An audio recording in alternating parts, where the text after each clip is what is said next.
All right, so what happened?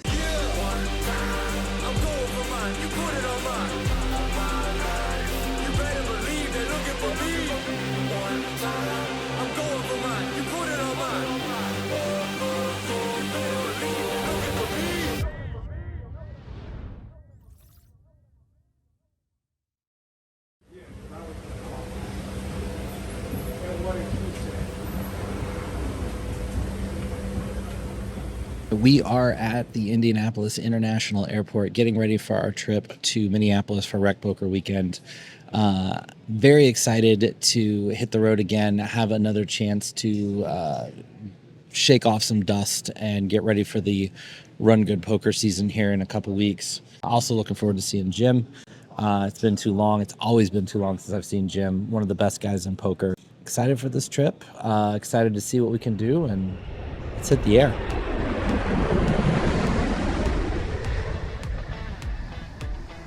Rob joins the rest of the wrecking crew for the annual RecPoker Weekend.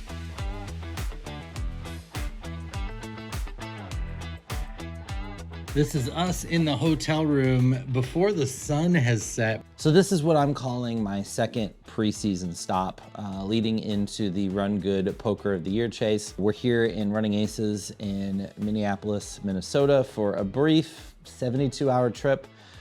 This weekend is always a blast. A lot of the RecPoker members, especially since this started in Minnesota, come up here.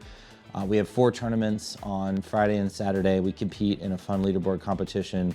And it's just a great time to hang out with the recreational poker crowd, have some fun. Running Aces is absolutely an amazing venue. I wish every poker venue I went to had the hotel room literally a minute from the poker room. It's so convenient to be able to run back to your room on breaks and back. Use your own restroom if you want. The staff's really friendly, very laid back place. So I always enjoy this weekend. This is a time where poker is always fun, whether the cards are going good or the cards are going bad. My name is Frederick John Barrows. That's kind of what I go by professionally. Everybody here calls me John. I am the casino tournament manager for Running Aces. I've been doing that role. I've been in that role since January 2018, so quite a while now. The biggest thing for us is we try to cater, specifically on the tournament side, we try to cater to the lower buy-in player. We also want this to be a player-friendly facility. Some facilities will clamp down on how dealers interact with players to the point where they literally can say nothing. We're a little more relaxed in that regard. Dealers here do feel that it's more of a friendly atmosphere, which I think the players feel as well. With the RecPoker crew here this weekend, I've had 2 dealers actually say to me, you know, I don't always get this kind of feedback, so it was really nice and refreshing to hear. But I had 2 dealers say to me, very independent of each other, point out that they were so happy to be dealing this event because the players were so nice and so friendly. And I thought, wow, that's such a nice thing to hear from my staff.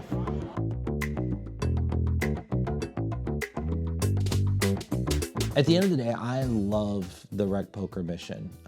It is an organization that focuses on the largest population of players in the poker industry, recreational and casual players. And so many of the companies and businesses in our industry really focus on high stakes, high rollers, the top 1% of the industry, that it's out of balance. And so to support an organization that is putting a focus on what is ultimately the majority of our poker industry, and ultimately the part of our poker industry that needs to be healthy and successful in order for us to grow, is a no-brainer decision.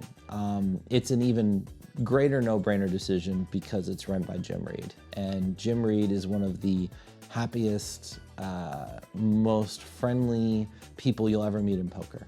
He's one of those people where when you're around him, you just can't be in a bad mood. You just don't have a way to be in a bad mood around him, because he brings so much joy and fun and energy to the tables. He brings so much joy and fun and energy off the tables that you're really just enjoying his presence. It just rubs off on you in some positive ways. My name is Jim Reid. I was born in 1980, and so that makes me 45 right now, halfway to 90, as I like to think about it. And I work in the construction industry. I own a company in Ontario called Very Picky Incorporated, and we help new home builders train their quality control teams. We come in and make new homes look perfect before the client ever sees it. My wife and I both work a lot. We're hustling right now. We're grinding. I probably spend more time on RecPoker than I do on my day job. RecPoker is this fantastic organization. It's mostly volunteer driven. It's a group of enthusiastic recreational poker players around the world. It started as a podcast in Minnesota. It's grown into a training site, a fantastic worldwide community of members. We do meetup games. We've still got the podcast. We do training videos. We travel around to people's home games. And as it's gotten bigger and bigger, I mean, it's already surpassed our wildest dreams. We've got about 2,000 members around the world now. And the spirit of it is to just make the recreational poker world a better place, to bring the fun back into poker, to remind people that we're playing a game, that if you're sitting at a poker table, you've probably already kind of won the life lottery. You probably have a roof over your head. You know where your next meal's coming from. You know, you're playing a game for money, and you don't really have much to complain about in the grand scheme of things. So we try and bring smiles. We try and make poker as fun for everybody as we can. We try and make the poker table a welcome place for new players. Trying to keep everyone comfortable there. It's a labor of love. There's a lot of love, but there's a lot of labor. And it's definitely a second full-time job for me, just to help manage the community. And I couldn't do it without the amazing group of people we call it the Wrecking Crew, because we love puns at RecPoker, but in a really amazing team of folks. Taylor Moss, 35 years old, in Eden Prairie, Minnesota, so just a suburb out of Minneapolis. I'm an actuary, so I have a full-time job being an actuary. Not a whole lot of people know what that is. Cool way of describing it, I guess. I deal with insurance and the math behind insurance, and essentially needing to figure out how much money do I need to set aside in an insurance offering to pay for future claims. Jim is great. Obviously, he stepped in, he took over the RecPoker space. I didn't know him all that well when he first took over RecPoker, and I was like, hey, how is he gonna fit in here? The more you get to know Jim, the more you like him, you enjoy him, you get all his funny quirks and all those things. Like, Jim has his own space in this poker world, and he's found his niche right away. Like, he is, a personal person. He loves chatting with people. He loves getting to know people, and he's that welcoming, encouraging person within there. I'm not always like that. I want to play sometimes, but sometimes I need to just tone it down a little bit, get my introvert out. Jim is just, he can go all the time, anytime, and he just loves what he's doing. So he's been great for RecPoker. My name is Daniel Kennedy. I am 39 years old. I am an HR manager, and I live in Buffalo, Minnesota. Rob Washam and I used to work together. Rob and I got to talking and found out that, we each played poker. We, talked hands a little bit. He said, you should listen to the podcast that we going on. And that was back when Steve was the host of it. So subscribed to there and, started listening to that podcast. Eventually became a premium member. Took a break for a while after a job loss and then came back. And so, I've been with RecPoker for 9 years or so. Jim is an eccentric personality. He's got a lot of warmth to him that I really think is fantastic for growing the game. Being able to go out and know that if you're referring somebody to talk to Jim or join RecPoker, that they're going to have a good time. Meet somebody that they could consider, if not a friend, friendly. All right, Jim, so how many shot glasses are going to be given away today? Well, I give one away when someone busts me from a tournament. Right. I'm playing 2 tournaments. Okay. So the floor is 2, but these are multiple entry tournaments. So it could be as high. I'm kind of nitty with my bankroll. I'm going to win one of the tournaments. So actually, maybe it's more like between 1 and 3. Over and under 1.5. Over 1.5, but that's the right line. I like the way you think. Okay, all right, there we go. What do I love about the game of poker? So I love the camaraderie I love the friendly competition. I'm a very competitive guy, and I'm friendly, and I have fun, and I like making people smile, and I like making people's days nicer, but I also want to just take every chip that they have, and I want to win every tournament I play, and I want to take all the money on the cash tables when I play cash games. And you know, I was never a jock, but I enjoyed competitive sports, and you know, part of what I've always loved about games is the competition. And as friendly a guy as I am, I think the thing I like most in this world is beating someone who is trying their best to beat me. And poker is a great arena for that. It's so beautifully balanced. It's a game where, you know, everything can change on a turn of a card. You're never certain that you are in the best position, and you're also very infrequently drawing dead. So it's a great mix, like backgammon, it's a great mix of skill and luck. And in the short term, you know, luck is very important. And maybe even, you know, for one hand of poker, luck is more important than skill. But in 1,000 hands, 100,000 hands, 1,000,000 hands of poker, skill does take an edge. And I love that it's a game that I can study for the rest of my life and still not master. I think the worst thing in the world for me to be, for me, would be to solve poker. I would hate to feel like I knew what the right answer was all the time. That sounds boring and rigid and terrible.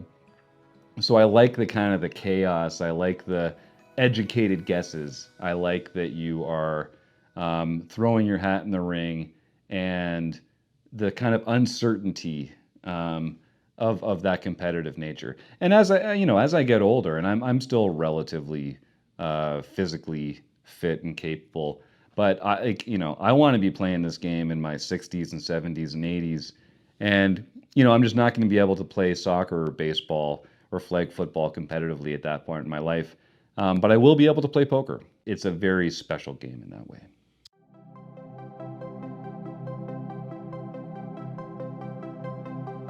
I actually met Jim because we ended up at the same table in the main event on day one about 4 or 5 years ago. And we had a blast. We hit it off. We had a lot of great conversations. He took a really cool picture of me at the table that I used as my avatar for like 4 or 5 years. And we stayed in touch. And eventually I had the opportunity to come and partner with RecPoker on some things. And then that led into doing some more leadership with RecPoker. And now I'm fully involved with the organization.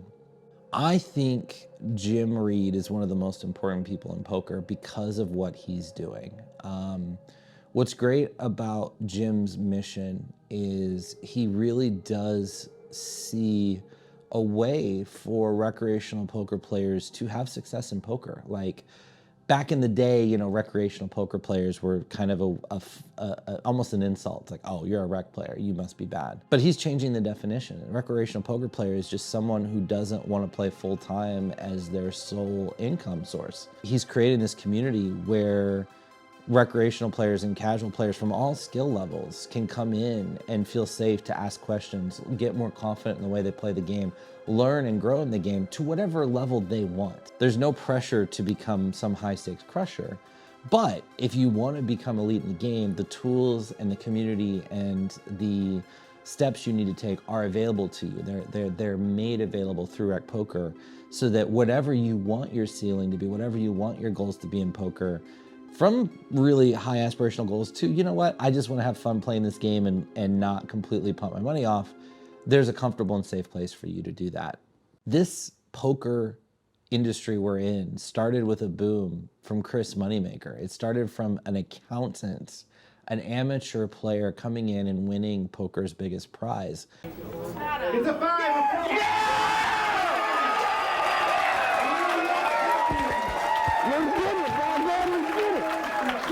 With a full house, Chris Moneymaker eliminates Sam Farhall, and the 27-year-old has stepped out of the virtual poker room and in a very swift and unlikely manner is atop the poker world. This is beyond fairy tale. It's inconceivable. And we've lost sight of that. We've lost sight of the fact that everything we have today came from a recreational player doing something extraordinary, and how valuable that dream and that story can be. And so I think one of the things RecPoker is doing and will continue to do and grow as they grow an organization is put that spotlight back on the Cinderella runs, back on the magical dreams, back on seeing everyday people and single moms and parents turn into amazing poker players and make amazing poker runs. And that is something our industry truly needs. RecPoker was my space to learn. How it all ended up working out for me was, I started to talk with Steve a little bit more. He's essentially got this off the ground because I've been with this since the start. He was running a home game, and then he's like, hey, I'm going to start this podcast stuff. And I was like, hey, I'm all right throwing myself out there and talking through different things. I want to learn, I want to get better in this. And RecPoker gave me that direct avenue to how can I become a better poker player. I got connected with people. I wasn't connected with many other poker players. I went and I was kind of the guy sitting at the table. I busted and I went home. RecPoker's been great for that, for me to make connections with people, talk about different hands, and it's been phenomenal. Honestly, I credit RecPoker with a lot of my success at work too, because I got into this space where I was comfortable talking about ideas, presenting myself and putting myself out there, and that carried through into my personal life as well. So personal and work life. So I would push people talking in a Discord, getting in a group chat, all these things, throwing ideas out there, being willing to be wrong or to see other sides of the coin. It's great for your personal life, it's great for your work life, and it's great for your poker as well. What I like about RecPoker is the variety of people that it brings in. I mean, you've got people that are in that group that have several $100,000 in Hendon Mob scores. You have people that are in there that don't have a cash on Hendon Mob. Being able to help and help people move on. RecPoker has been great for me. It helped me, a couple of years ago, I'd play 4 tournaments a year at, Canterbury or Running Aces, and then I really wouldn't play much of it. I'd played a little bit online, lost a lot of money online, or not a lot, but lost some money online. And the RecPoker home games gave me a chance to be able to play more regularly with people that took play money seriously and be able to work on my game. I would consider myself a recreational player because my family could not survive on the income that I make playing poker. I am a profitable recreational player. The last player of the weekend, I was able to go 0 for 4, but I have, it's not an official event, but both the Thursday night beforehand and the Friday morning tournament, I have secured a Kennedy min cash, which is a single bullet entry that you don't actually get any money back from. But I'm only in for 1, so that's pretty good for me. So I don't plan on winning the player of the series based on my usual Running Aces results, but I'm gonna have a good time donating $20 to probably Taylor. RecPoker Weekend has begun, and Jim is off to a hot start.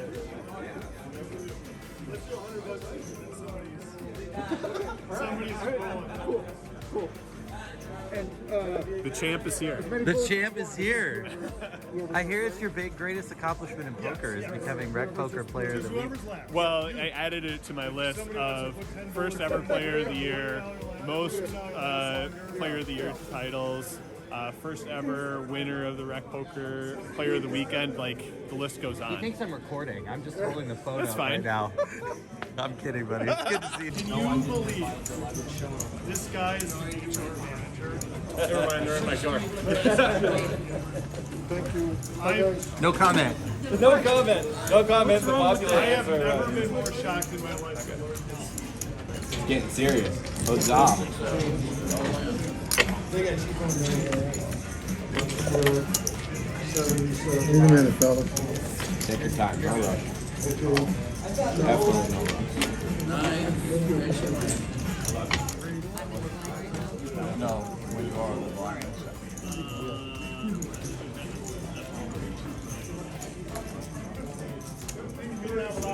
much luck is the Irish hoodie giving you Look there? at the Irish. I've had pocket kings and pocket aces since I put it on. This is what I'm doing wrong in my life. You got to come to Dublin.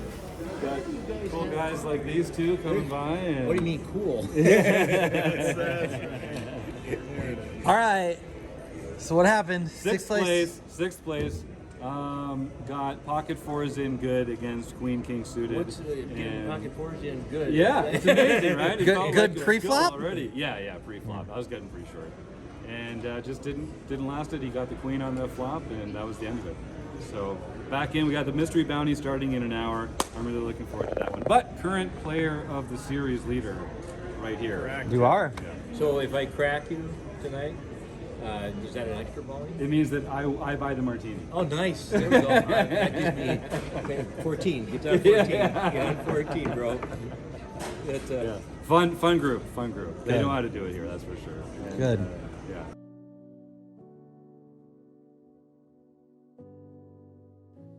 So the second Rec Poker tournament of the weekend started about the same as the first. Wasn't getting a lot of cards. When I was getting cards, I wasn't hitting flops, and I was really having to manufacture pots, getting very creative with bluffs, picking my spots, looking for situations where I could isolate and have the passive players behind me, and maybe like the aggressive players were, you know, in bad positions, and so I could give myself the best chance to try and get heads up, or maybe just three ways and try to steal the pot over multiple streets.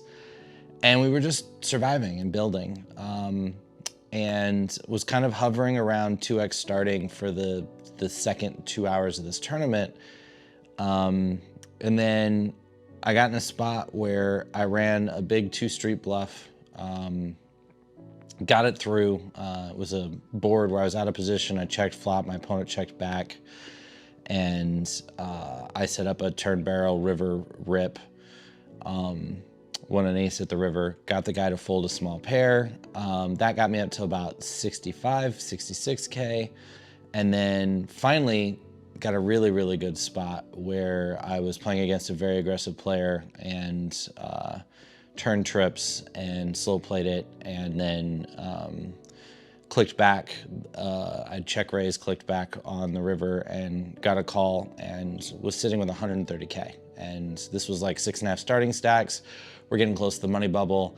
And it's like, okay, this is the first time this weekend in 2 Rec Poker tournaments, and then the tournament Thursday night that didn't count for a Rec Poker weekend, where, hey, we've got a stack, we get to play some poker. We're on the bubble, we can start to apply pressure. And about an orbit later, a Rec Poker member, Dan Kennedy, comes to the table, and he opens from early position. He's playing somewhat aggressive, and I looked down at pocket queens. And this is always getting in with 22 bigs no matter what, but even more so, it's getting in a mystery bounty where you want to play for a big stack, have everybody covered, and really be able to abuse the bubble. Especially since in this tournament, they had a unique format where 15 made the money, but the mystery bounties kicked in at 18, and there were 19 left. And so he raises, I jam, and he's tanking and talking for about 1.5 minutes, 2 minutes. And at one point he says, do you want to flip? And the second he asked me that, I knew what he had. I knew he had like a middling pocket pair. I know what I need to do to get him to call. I just looked at him and I said, it's a mystery bounty, what do you think? Because I know he knows in a mystery bounty, you want to have a big stack coming in. As soon as I said that, he goes, oh, that's information, I call. Let's flip. And then we flip the cards over and he's got 8s and he realizes that we're not flipping. And this is gonna be for about 280, 290K at this point, which was probably like first or second in chips. You folded an 8? That's not good. Oh my God. Oh my God. Flop comes 5, 6, 7. And you're just like, oh God, really? Like, and the guy to my right folded an 8. So he has even one less out to hit a set. Turn bricks, and now at this point I'm thinking, well, maybe we can win this hand. Like, we just need to fade the river. Oh my God. Oh my God. Nice hand, buddy. And then the 4 comes out. And disappointing. I mean, look, if you're gonna lose in that spot, lose to a good guy who you know is a RecPoker member, and you know he's a family guy. He takes money out of all of his scores to put towards his family and stuff. So it's cool, like, to lose that guy. And Dan goes on to win the event. But it was definitely demoralizing. And I think that for me, and I've known this for a little while, because back when I was in Texas 2 years ago, Drew taught me this. Bet on Drew said, you know, you need to learn to feel the pain so that you don't feel the fear anymore, right? And it's this idea that once you've taken bad beats, once you've lost in big spots, once you've gotten your hopes up and had them crushed several times, when you get to those spots in the future, those things aren't impacting your decision making.